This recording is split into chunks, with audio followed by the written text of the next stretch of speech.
Les enfants de Dieu sont appelés à être les représentants du Christ, à manifester au monde la bonté et la miséricorde de leur Sauveur. Comme Jésus nous a révélé le caractère du Père, ainsi nous devons le révéler lui-même à ceux qui ne connaissent pas son tendre amour et ses compassions.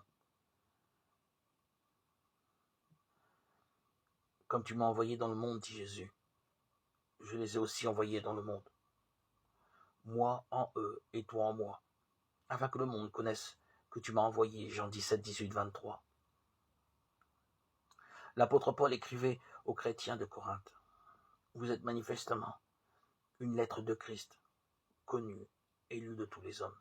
2 Corinthiens 3, 3, 2. En chacun de ses enfants, Jésus envoie une lettre au monde.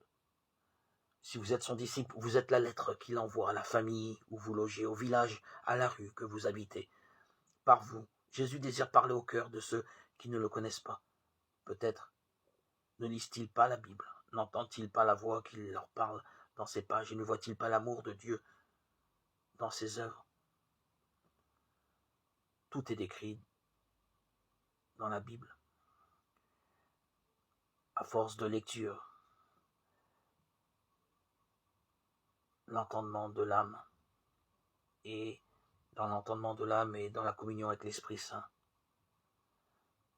nous goûtons à ce qu'a été Jésus,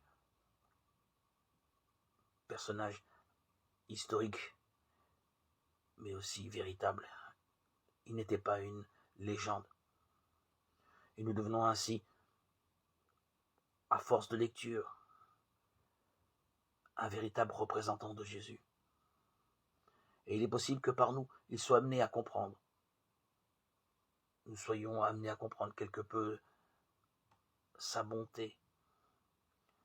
Ainsi, nous pouvons l'aimer et le servir.